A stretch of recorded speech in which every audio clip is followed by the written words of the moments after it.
샬롬. 오늘 데일리 묵상 열왕기상 14장 함께 은혜를 나누려고 합니다. 여로보암 왕이 된 이후에 여러 가지 근심 걱정이 있었을 터이지만 오늘 내용 말씀에 보면 특별히 근심 염려하는 것은 자기 아들 아비야가 병들었을 때에 근심하는 모습입니다. 자기 아들이 왜 병이 들게 되었을까? 이스라엘의 전승에 의하면 이 여로보암의 아들 아비야가 예루살렘으로 절기에 맞춰서 제사를 드리려 가려고 하는 사람들을 도왔다 하는 그 전승이 있습니다. 아버지의 말씀을 거역한 아비야의 행동이었죠. 근데 그 아비야가 아프다고 하는 것입니다. 그래서 아마 중병에 걸렸던 것 같아요. 목숨이 위태했을 것 같습니다. 그런데 자기 아내에게 부탁을 합니다. 이 아들이 나를 대신해서 왕이 되어야 할 터인데 아들이 아프니 자 가서 자기에게 왕이 될 것이라고 이야기했던 선지자 아히야 선지자를 찾아가라고 이야기하는 것입니다. 실로에 선지자 아히야가 있으니 그에게 가서 내 아들 아비야가 어떻게 될 것인지를 알아보고 오라는 것이죠. 그런데 부탁이 여로보암의 아내인 것을 모르게 하라는 거예요. 그리고 그에게 떡 10개, 과자, 물 1병, 꿀 1병을 가지고 가서 선물로 드리라는 것이죠. 일반적으로 이때 당시에 위에 사람이 아래 사람에게 이렇게 주는 선물의 목록이 바로 이 떡 10개, 과자, 그 다음에 꿀 1병 이런 것이었습니다. 이걸 가지고 어떻게 될 것인지 내 아이가 과연 살 것인지 죽을 것인지 알게 하라는 것이었어요. 그런데 이 선지자 아히야는 나이가 많아서 눈이 잘 보이지 않는 상태였습니다. 이 여로보암의 아내가 도착하기 이전에 오늘 말씀해 보면 그가 여로보암의 아내가 아닌 척하면서 들어올 터이니 너는 그에게 이리 하라, 이리 대답하라 라고 하나님께서 그에게 할 말을 입에 넣어 주셨다라고 하는 사실입니다. 여러분, 이 여로보암의 아내가 그 아들을 위하여서 아히야 선지자에게 갔을 그때에 하나님이 말씀하신 것대로 아히야 선지자는 바로 즉답을 해주게 됩니다. 여로보암에게 말하라. 7절 말씀해 보면 이스라엘의 하나님 여호와의 말씀이 내가 너를 백성 중에서 들어 내 백성 이스라엘의 주권자가 되게 하고, 이전에 있었던 일이죠. 왜 하나님은 이스라엘을 남과 북으로 나누어져 있는데도 불구하고 북이스라엘 사람들에게 대해서 내 백성 이스라엘에 라고 표현했을까요? 남과 북으로 나누어지고 남쪽에 다윗의 후대가 르호보암이 왕이 되어서 다스리고 있는 그 분열된 나라임에도 불구하고 왜 하나님은 이스라엘을 내 백성이라고 말씀하셨을까요? 나누어져 있다 할지라도 그들이 우상을 섬기고 있다 할지라도 여전히 하나님은 선택한 백성, 선민을 사랑하고 그들을 기억하고 계시더라는 것이죠. 8절에 보면 나라를 다윗의 집에서 찢어내어 내게 주었거늘 그랬어요. 너는 내 종 다윗이 내 명령을 지켜 전심으로 나를 따르고 나 보기에 정직한 일만 행하였음. 여기는 다윗의 일이에요. 과 같지 않고 그랬어요. 다윗과 같이 정직하게 행하지 아니한 모습, 다윗의 모습과 같지 않았던 여로보암의 모습을 하나님이 보시고 실망하시는 거예요. 너는 나를 네 등 뒤에 버렸도다 라고 말씀하고 있습니다. 그러므로 여로보암의 집에 재앙을 내려. 그럼 이 재앙의 근원은 뭐예요? 내가 내 등 뒤에 나를 버렸기 때문에 하나님을 버렸다라는 거예요. 하나님을 떠났다라는 것이죠. 왕으로서의 책무, 개인으로서의 책무도 있지만 왕은 이스라엘 민족 전체를 하나님께로 인도하는 책무가 있는 것이죠. 왕은 그 책무를 감당해야 했습니다. 왕은 그 책무를 마땅히 감수하고 자기의 이득과 자기의 명성을 얻기 위하여 행하는 것이 아니라 하나님이 기뻐하시는 모습을 여기 다윗과 같이 전심으로 정직한 일만 행하는 일을 하여야 했던 것이죠.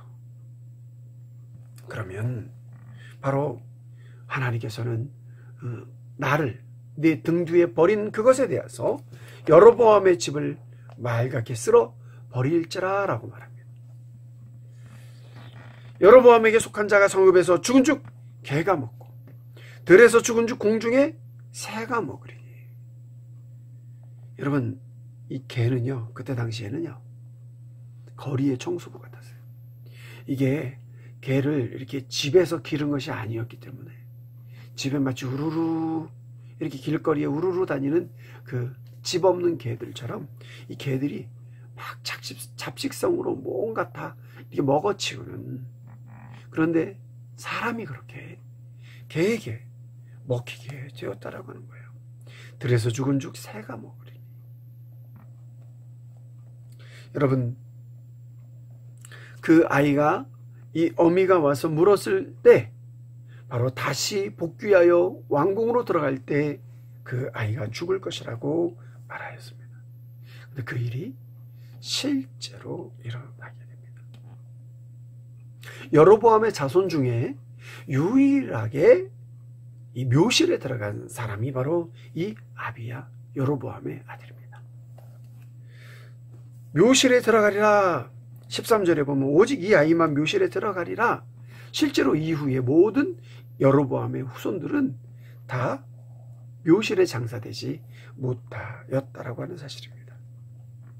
15절을 보면 이렇게 말합니다.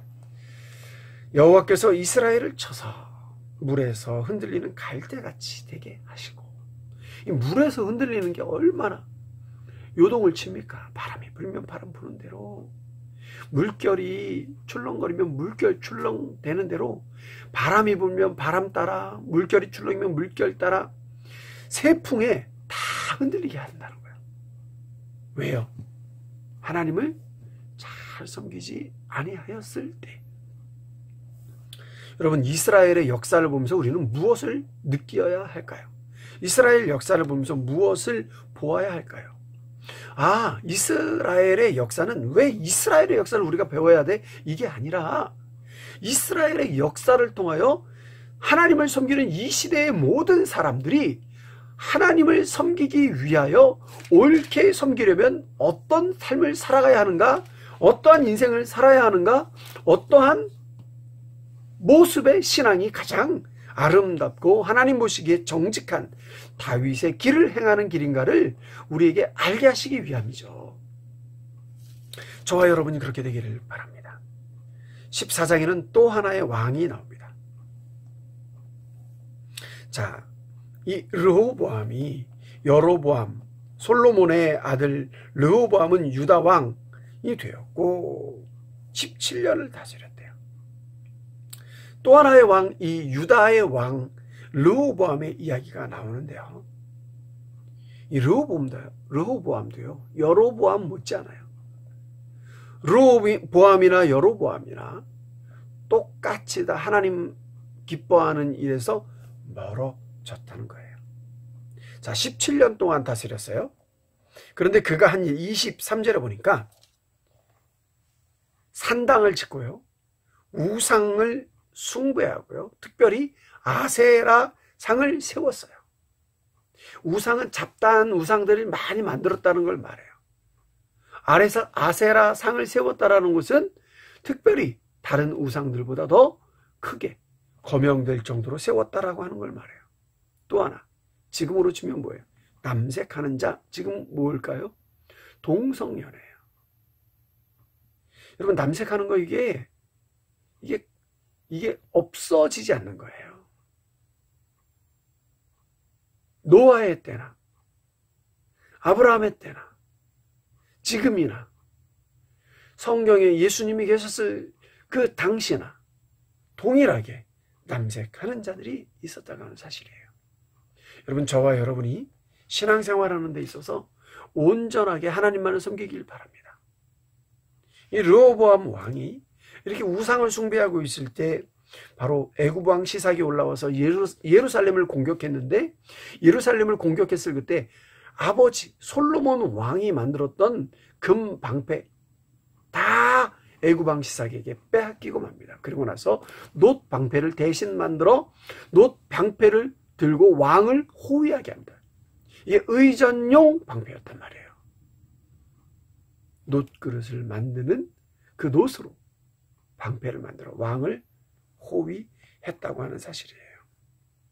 여러분, 우리가 이 세상을 살면서 우리가 할 수 있는 일 여러 가지 참 많습니다. 하나님을 섬기면서도 온전하게 오늘 이 두 남, 이 르호보암, 북 여로보암, 이 두 사람, 두 왕의 모습을 보면 다 자기를 하나님 앞에서 죄로 물들어 있기 때문에 그걸 감추기 위해 급급한 사람, 급급한 행동을 계속하여 그들의 삶의 마지막의 모습이 하나님 기뻐하시는 온전한 모습이 아니었다는 것을 우리가 보게 됩니다.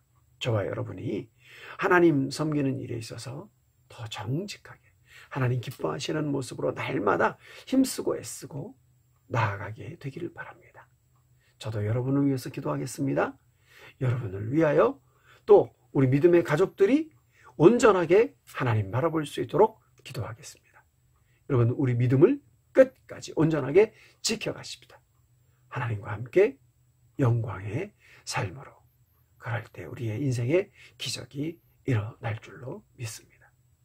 오늘 데일리 묵상 여기까지입니다. 샬롬.